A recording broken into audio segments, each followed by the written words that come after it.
সকালে মেয়েদের ঘুম থেকে উঠেই রান্নার টেনশন থাকে, কি রান্না করব আর কোনটা রান্না করলে খেতে ভালো লাগবে। তো আমি সকালে ঘুম থেকে উঠেই আজকে একটু খাসির গোশত ভিজাইছি, সাথে ভাজি করব। আর এদিকে চাল ফুরাই গেছিল, চালও পাঠাই দিয়েছে বাজার থেকে। আমি বলে দিয়েছিলাম যে চাল নিয়ে আসার জন্য। আর এই চালগুলো এখন ঢালতে হবে, আমি এখন একা একা পারবো না, সেজন্য এখন ঢালবো না, পরে ঢালবো এটা। আর এখন সকালে রান্নার কাজের চাপ একটু বেশি, রান্নাটা আগে সেরে নেব। এখানে হচ্ছে গোশত রান্না করার জন্য আমি ভালো করে কষাই নিচ্ছি মশলা। আর আমি এখানে মাংসটা কষানো হলে আমি আবার প্রেসার কুকারে দিয়ে ওটা শীষ দিয়ে নেব। আমি এরকম ভাবেই রান্না করি, যারা আমার রেগুলার ভিডিও দেখে তারা অবশ্যই জানে। কারণ আমার কাছে মনে হয় যে যদি কখনো মাংস রান্না করি সোজাসুজি যদি আমি প্রেসার কুকারে দিই, ওইটা খাইতে একদমই ভালো লাগে না, টেস্টটা অতটা ভালো হয় না। এর জন্য আমি আলাদা করে আগে মশলা কষাই, তার মধ্যে হচ্ছে মাংসটা দিয়ে শীষ দেই। দেখবেন ওই জিনিসটা হচ্ছে মানে মাংসটা ভালো লাগে খাইতে। আপনারা কে কিভাবে রান্না করেন অবশ্যই আপনারা জানাই যাবেন। অনেকে দেখি বলে যে না এভাবে যদি মাখায় ডাইরেক্ট প্রেসার কুকারে দেওয়া যায় ওটাও টেস্ট লাগে, কেন জানি আমার কাছে ওটা ভালো লাগে না, এই কারণে আমি ওটা দিই না। আমি এরকম ভাবেই রান্না করে থাকি। আমি সাথে আর একটা ভাজি করব,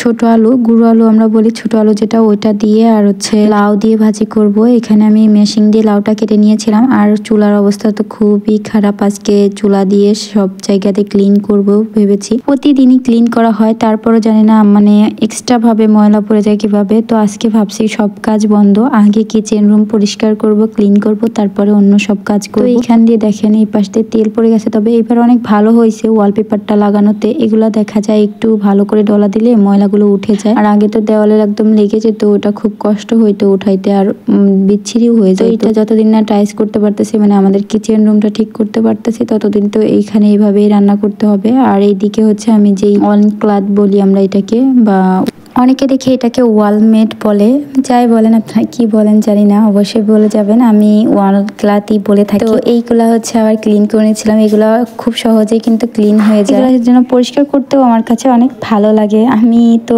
প্রায় দেখা যায় 2-1 দিন পর পর এরকম ক্লিন করে, তারপর দেখেন কত পরিমাণ ময়লা পড়ছে, মানে কি বলবো, কিচেন রুম তো ময়লা বেশি হয় আর তেল চিটচিটে থাকে, এই কারণে ময়লাটা বেশি লাগে। কুকারটাও মুছে নিচ্ছি।